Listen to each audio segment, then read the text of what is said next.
Cricket ना कभी कभी सिर्फ एक खेल नहीं रह जाता। ये बन जाती है एक पूरी कहानी। एक ऐसी कहानी जिसमें घमंड है, सम्मान है और शायद शायद किस्मत का खेल भी। तो चलिए आज इसी कहानी की परतों को खोलते हैं। चलिए थोड़ा पीछे चलते हैं। साल 2023, महीना नवंबर का। मौका था वनडे वर्ल्ड कप के फाइनल का। माहौल में ना टेंशन और उम्मीदें दोनों घुली हुई थीं। एक तरफ जीत की जबरदस्त भूख थी, तो दूसरी तरफ वो चमचमाती हुई वर्ल्ड कप ट्रॉफी। और फिर मैच खत्म हुआ, जीत हार का फैसला हो गया। लेकिन उसके बाद एक तस्वीर आई सामने, एक फोटो जिसने ना करोड़ों फैंस के दिलों में एक कांटा सा चुभो दिया। वो बस एक फोटो नहीं थी, उससे कहीं ज्यादा थी। सवाल ये है कि आखिर उस एक तस्वीर में ऐसा था क्या? ऐसा क्या था कि इतनी बड़ी बहस छिड़ गई? चलिए कहानी के पहले हिस्से में इसी को समझते हैं। तो हुआ ये कि जीत के बाद जश्न मनाया जा रहा था और ऑस्ट्रेलियाई खिलाड़ी मिचेल मार्श की एक तस्वीर भाई आग की तरह फैल गई।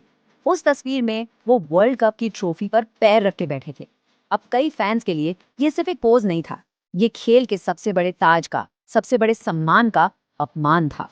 और बस इसी एक तस्वीर ने ना दो बिल्कुल अलग अलग सोच को, दो माइंडसेट्स को आमने सामने ला खड़ा किया। एक तरफ वो लोग थे जिनके लिए ट्रॉफी एक ताज है, और दूसरी तरफ शायद वो जिनके लिए ये बस जीतने की एक आदत है। देखिए फर्क साफ है।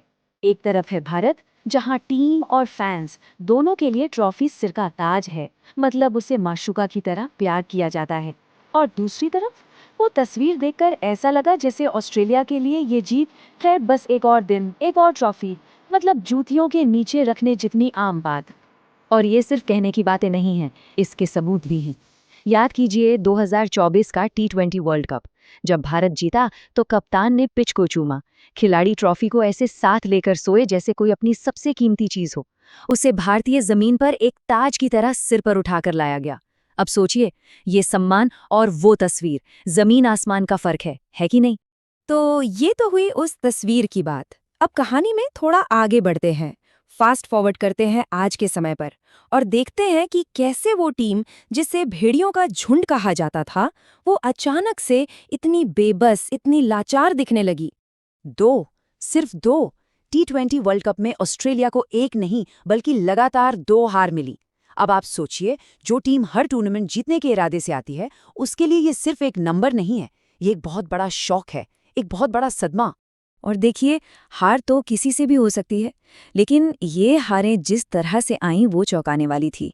पहले अफगानिस्तान, जिन्होंने एक ऐतिहासिक उलटफेर कर दिया, और फिर भारत ने तो एक ऐसा जख्म दिया जो शायद उन्हें लंबे समय तक याद रहने वाला है। और इसका नतीजा क्या हुआ? नतीजा ये कि वर्ल्ड चैंपियंस टूर्नामेंट से बाहर होने की कगार पर पहुंच गए। और इसी मोड़ पर कहानी अपने सबसे दिलचस्प हिस्से में पहुंचती है। ऑस्ट्रेलिया के वर्ल्ड कप के सपने पर अगर किसी ने सबसे बड़ा सवालिया निशान लगाया ना, तो वो थी अफगानिस्तान की टीम, अफगानी लड़ाके।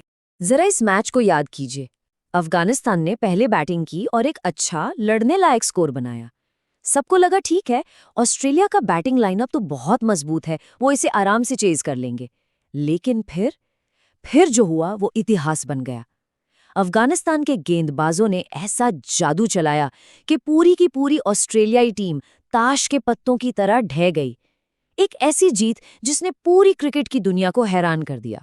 तो अब जब हम इन सारी चीजों को एक साथ जोड़कर देखते हैं, वो तस्वीर और फिर ये लगातार हार, तो मन में एक सवाल आता है, क्या ये सिर्फ खराब फॉर्म है, एक बुरा दौर है, या फिर मैदान के बाहर जो किया जाता है उसका असर मैदान के अंदर भी दिखता है? क्या इसी को कहते हैं कर्म का खेल? और शायद यही वो फीलिंग है जो इस कोट में छिपी है कि जीत जिसकी आदत बनी हो, उनको यूं हारते देखना बड़े सुख की बात है। मतलब जब जीत इतनी आम हो जाए कि उसका सम्मान ही खत्म हो जाए, तो फिर उस टीम को हारते हुए देखने में पता नहीं क्यों एक अलग सा सुकून मिलता है। ऐसा लगता है जैसे घमंड पर विनम्रता की जीत हुई हो। तो आखिर में ये पूरी कहानी हमें एक बड़े सवाल के साथ छोड़ जाती है। सवाल ये कि खेल में आखिर क्या मायने रखता है? सिर्फ परफॉर्मेंस, सिर्फ जीत हार के आंकड़े, या फिर सम्मान, विनम्रता और स्पोर्ट्समैनशिप की भी कोई जगह होती है? इसका जवाब शायद सबके पास अपना अपना होगा।